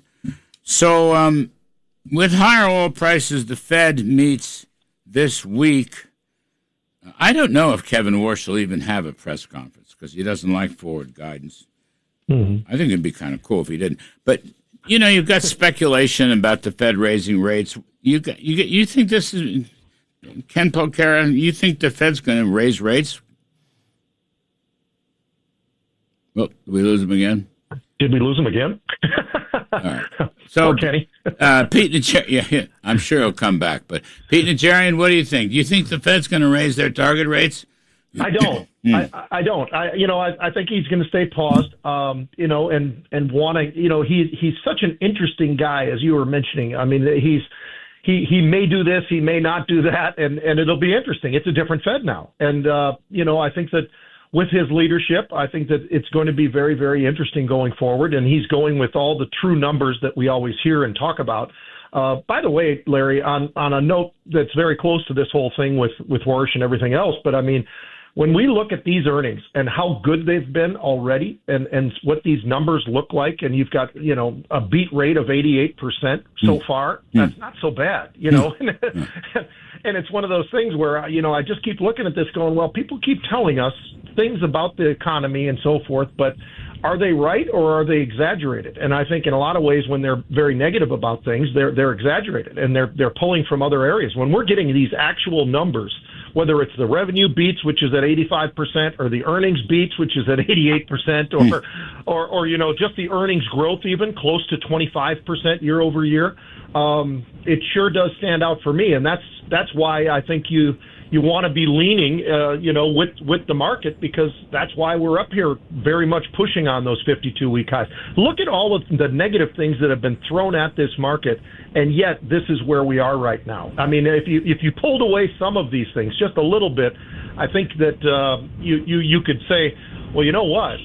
This market actually is very strong, and it's very impressive so far, I think. Well, when you look, it's a funny thing. So all the stock market and the earnings you're talking about, big numbers, big increases, big growth rates, is really corroborated by the incredibly low initial unemployment claims and the actual unemployment rate and the numbers coming in. I mean, the June numbers for retail sales and almost everything else were very, very strong. So I don't think the Fed wants to get in the way of that. Just because of what I'm going to say is a temporary bump up in energy prices. I just don't think they will. Ken Polcari, real quick, the Fed moving this Wednesday? No? Yes? No? No. Can you hear me? The Fed is not moving this Wednesday, and I'm with you. I don't think that Kevin Warsh is going to have a press conference, nor do I think he should, quite honestly. I know probabilities have gone up in September now, closer to 70% of a hike, but I think that's temporary. We'll see what happens over the next month. I think it would be so cool if he didn't have a press conference at all. It would be like totally. That's swag, man. That's what I call swag. Yeah. All right. 100%. Pete Najarian, terrific. Kenny Polcari, wonderful. Swag. The Republicans don't have any swag. We'll talk about that. Money in politics. Liz Peek and Steve Moore. Stay with us, folks. I'm Kudlow. On your friend, send for me, send for me.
So I want to pick up some more on this business. My view that the Republicans in the House and Senate, especially the Senate, have just completely lost their swag. All right, their riz, as the kids call it, their aura. And they have no message. And they've lost their momentum. And they don't know how to win anymore. Nothing's going on here. And the president has lost patience with them. So let's bring in Liz Peek, Fox News contributor, and Steve Moore, Unleash Prosperity Hotline, and WABC radio host of More Money, which comes up after this show on most of these same radio stations. So Steve Moore, some people in the White House think I'm too tough on the Republicans. Other people, though, I'm getting mixed signals, but that's not going to stop me. So the president, listen. President says, Caroline Leavitt, this is Thursday, said president's patience with Mr. Thune and the Republicans is running low. Well, here's the quote. Look, the president spoke about this directly yesterday. His patience is running out. He wants to see as much of Save America passed as possible by the August recess. He knows that's what the American people want to see passed. And then Thune says, well, I don't have the votes. I only have 50 votes. I mean, look, I don't care. Even if you can't get this stuff through, they should be messaging economic growth and affordability, okay? We are going to eliminate the Biden inflation tax. How's that? Mike Faulkner was on earlier in the show. The Biden inflation tax. In other words, homeowners, they want to sell their home. Why do they have to pay capital gains on Biden's inflation? In fact, the inflation itself has gone up for almost 30 years. CPI has doubled. So there's a message. Why don't they do it? The other message is waste, fraud, and abuse. Everybody knows about it. When are we going to drain the swamp and do something about that? Whether it's eligibility or defund these programs or Obamacare subsidies. And then you do have the Save America Act on voting rights, which is very popular. The president's right about that. Why can't they do that? I mean, they're all whining. This is so bad. It's like inside baseball. They're all whining. They're afraid to go into some kind of reconciliation mode or the Senate Finance Committee because they're worried about Democratic amendments on a vote-a-rama. So you beat them like we did a year ago. Beat them back, okay? But if you can't, at least you can tell the country you want to and show how these votes are putting the Democrats at risk. I mean, they're like hogtied. They can't do anything, Steve Moore. And I'm not letting up. I refuse to let up. I don't care. You can't be too hard on them. You cannot be too hard on them. Whoa, what's happening? I can't hear a word you're saying. Liz, are you there? Yes, I am here. All right, you'll say this. I don't know what happened to Steve. Maybe can we rehook Steve Enfield?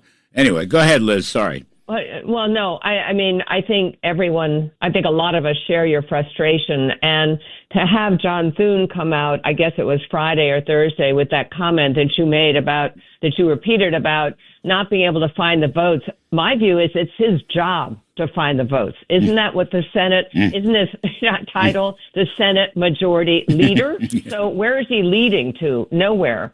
And I agree 100%. Larry, I'm so frustrated by the fact that the Congress seems to take a bill, and it's all about gotcha votes, right? It's not actually like furthering the interests of the American people. It's trying to make the other guys look bad. So, for example, the House passed a bill banning stock trading by members of Congress. And I know you disagree with this, but I think that the egregious behavior of some of the people in Congress, I think this is something that most people want to see. I agree. Passed. No, I agree. I'm good with it. I'm good with it. It passed on a party line vote, but Democrats voted against it. Why? Because the Republicans couldn't resist slipping into the bill an item from the SAVE Act, a voter registration requirement or ID requirement or something of that sort. So why do that? Why not actually have something that passes? You know it's going to be a hurdle if you add something in there that Democrats are going to vote against, and certainly in the Senate that's not going to go anywhere. I don't know why they don't just actually put their nose to the grindstone, pass a bill or two that would allow Republicans to go to their constituents in November and say, hey, we did this, you wanted it, and we got it done, because right now they're not getting it done. That's right.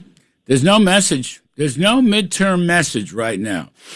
Now, Newt Gingrich made a good point at the top of the show. You have this midterm convention they're going to have in September. Yeah. All right, that will be an opportunity to get their swag back and to put out good messages on growth and cutting spending and the Voting Rights Act, and also to crow about the successes of the One Big Beautiful Bill. But, you can't.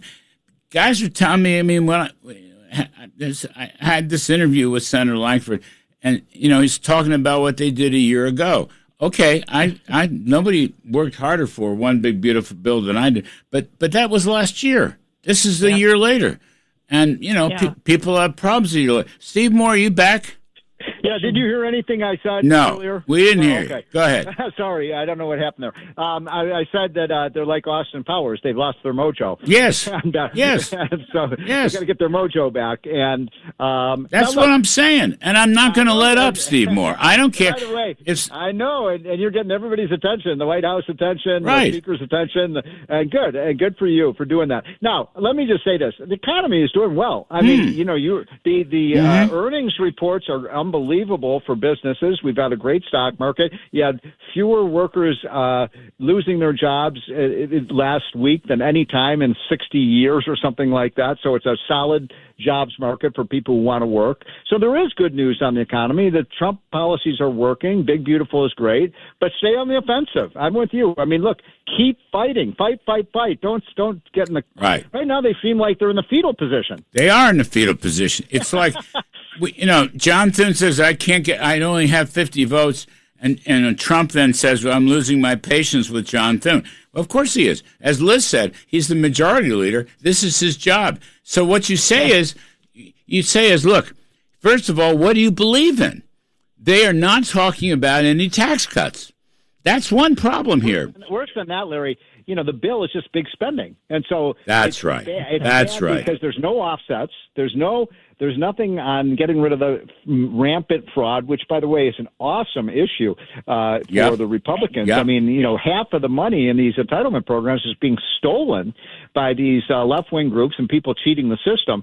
So, if Democrats want to keep talking about raising taxes, Republicans should be saying, look, we're not raising a dime of taxes until you help us eliminate the hundreds of billions of dollars of cheating and fraud and criminal activity in these programs. When I spoke with Mr. Langford, Senator Langford, who is a friend of mine, or at least he used to be, but when I spoke with him the other day, he said, well, last year, One Big Beautiful Bill, we curbed eligibility requirements, and that's good. It was great. Mm-hmm. But the point is, we have learned since then just how profound the corruption is in these programs. So we must do more to stop it.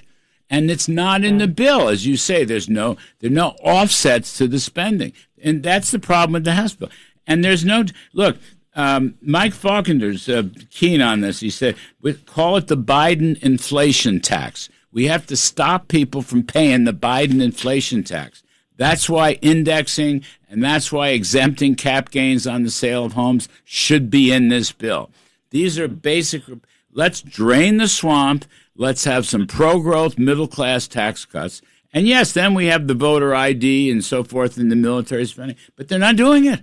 They're not doing it. If you don't have the votes, Liz, the way you phrase that is we're working on developing a coalition behind tax cuts, spending cuts, voter ID. You don't say I'm losing and my shoulders sag and I'm in a fetal position, as Steve just said. You stand on your hind legs tall and you say, here's what we believe in and we will get the votes. All right? I call it the defensive crouch, and I don't really understand why they're not talking up I mean, yes, it was last year, but the truth is they never talked up the big, beautiful bill last year. So, maybe they could go back to people and say, remember no taxes on tips, remember no taxes on overtime. That is what we are doing for the working men and women of America. What is the DSA doing for the working men and women of America? They can't even define who the working men and women are. Mamdani, when asked about it, said, well, people who work for a living, that could be investment bankers making $3 million a year. It's the most ridiculous conversation ever. So Trump needs to go back on the stump. I hope he will be very visible and very positive in this September event. The problem with that September event, Larry, I imagine, is it isn't going to be broadcast by the major networks. They'll probably ignore the entire thing. But at least if Trump can get his base re-energized by talking up the wins of the past year and some of the things Steve's talking about. I mean, I was looking at the American Express earnings. American Express reported gangbuster earnings. Yeah. Spending by businesses up, spending by consumers up, travel up something like 22%. Americans are feeling pretty good about their personal net worth, and they are spending. We've got to translate that via an economic message into Republican wins, because that's really what it is. Nope. This is not a great time, Larry, frankly, for Trump to be talking about 15% tariffs. I think his timing was lousy on that. And I think I wish he had waited with that. When people are already feeling the strain of higher food and gas prices, tariffs now are just, we've had this argument about, and Trump has used tariffs strategically, but this seems like it's just a tax increase right now. And the timing isn't good on that either.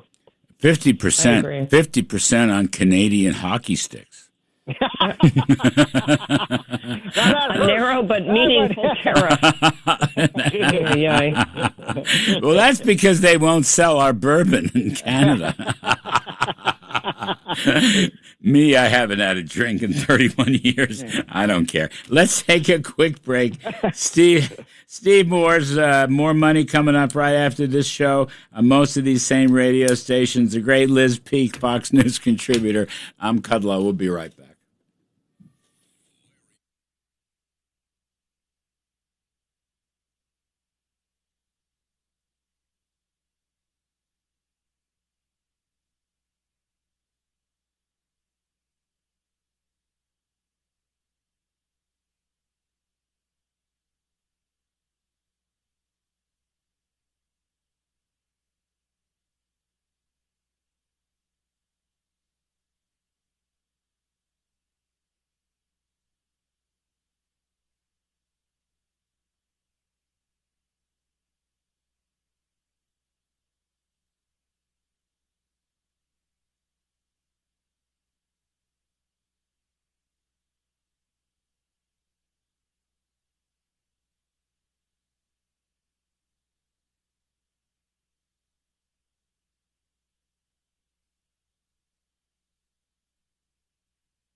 So, new polls coming out in New Hampshire, presidential polls.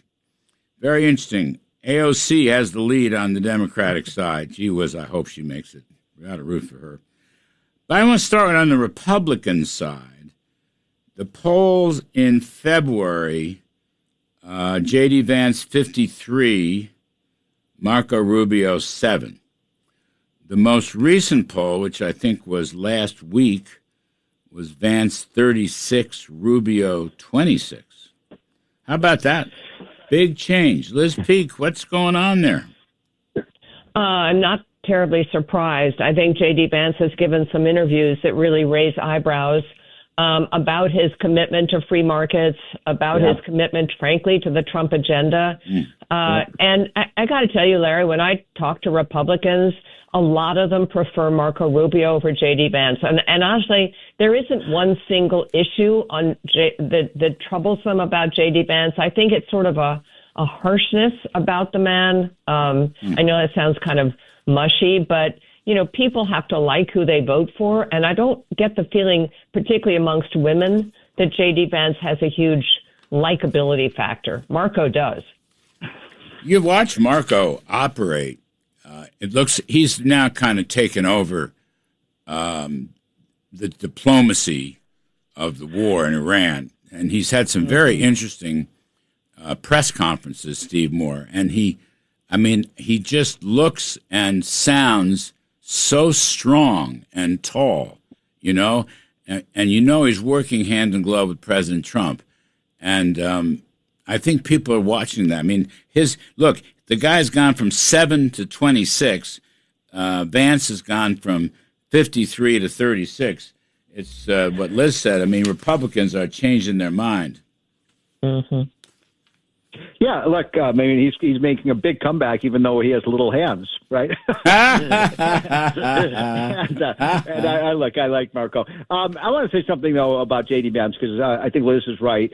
He needs to sit down with you and me and Laffer and Forbes and just have an economic education session because where he's getting his advice is in all the wrong places. He's kind of made a peace with these kind of national conservatives who believe that government is not big enough and doesn't have enough power, and that's a very scary idea for a Republican to have. I guess he's going for that 7% of Republicans who think government is not big enough. So I think if he doesn't move away from that message, I don't see how he could possibly win the Republican nomination. Now, of course, a lot depends. Of course, you know, I just was watching CNN the other night. They were saying whoever Trump nominates for the Senate, I think is like a 98% win record or something like that. So, you know, Trump's endorsement will have a huge impact. But he won't endorse. He won't endorse. I think I agree. He will not. I think he'll stay out of it. He will not endorse. Wow. Oh, absolutely. He will not endorse. Yeah. And, you know, Ted Cruz is going to throw his hat into the ring probably. He will. And, you know, we had something in the hotline the other day, what we call our dream ticket would be the two best governors in America, Ron DeSantis and Kim Reynolds. You know, we have great governors, by the way, really great governors. And you know, governors make great presidents. But J.D. Vance, he attacked Milton Friedman. He attacked Margaret Thatcher. He attacked the idea of meritocracy. And he attacked Israel, incredible, the attack on Israel in the Joe Rogan show. Yeah, right. Now, I wrote that up, okay? Yeah. I did a riff on it on the TV show, 2 riffs on it, wrote it up for The Sun. The J.D. Vance people called my producer and basically yelled at her, said, look, well, take it back. What does that mean, take it back, you know? And then the other. By the way, Larry, did you read the Kim Strassel column? I was just going there, and Kim Strassel, who is a friend of ours, who is a free market capitalist. We've all known her for decades, and you know, a great lady, by the way. And they're attacking her because she's making the same issues with Vance. The stuff that he's saying is wrong. They're not changing. You know, look, if J.D. Vance said I misspoke, I get it. You know, free market, but he hasn't really pulled it back. Right. And this business about not showing up in the Senate is very important. It's a quagmire. Now let's just on the other side. A few moments left. AOC's got the big lead in New Hampshire. How about that? I said on a few weeks ago that AOC is the one with the wind at her sails. Yeah, she's got. She does. But can't you just be so excited about AOC debating either J.D. Vance or Marco Rubio? Yes. I mean, so Mamdani has, I think, endorsed AOC, correct, as his pick for 2028. So that means basically the entire left wing of the Democratic Party is rallying around this woman. Right. And honestly, it beggars the imagination that she could be considered a serious contender. She literally, you'd think J.D. Vance is on the wrong side of economic issues. She doesn't even understand the economic issues that people are going to want to talk about. So, yeah, she can rail about oligarchs, and Bernie Sanders will crisscross the country working on her behalf. I just don't think Americans are ready for AOC. And she's going to have to live down the anti-Semitism of the DSA and she herself. But I like Karl Rove's column, Will Democrats Disavow the DSA Platform? And then he runs through all the stuff: free food, education, energy, medicine, transportation, public ownership of the largest corporations, the end of capitalism, taxing wealth and income. Yep. Look, I'm rooting for her. Put her up there. You know what I mean? Let's have it out. Let's have it out. I agree with that. And, the only Democrat who's making any sense right now is, the Clinton, former Clinton. Rahm Emanuel. Rahm Emanuel is saying, what's wrong with my party? And we're on the crazy side of all these issues. I wonder, but look, it's not enough for Democrats to say, well, I didn't say that. They have to disavow themselves from that. Right. Which they won't do. Right. And they won't. And, look, here in New York with Mamdani, I mean, you're at crisis mode with anti-Semitism in Israel. Yeah. And, there's Jewish people getting stabbed on the streets, walking out of their synagogues. I mean, it's reached crisis proportions. Anyway, Steve Moore's show coming up right now up to most of these same radio stations. Great Liz Peek, Fox News contributor. Many thanks to both of you. We'll see you this coming week on the air. Thanks, everybody. I'm Kudlow. We'll be back next weekend. What a wonderful world.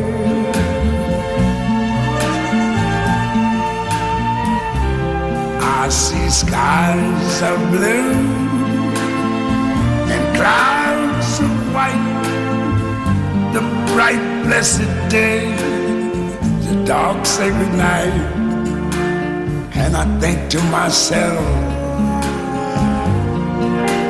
what a wonderful world.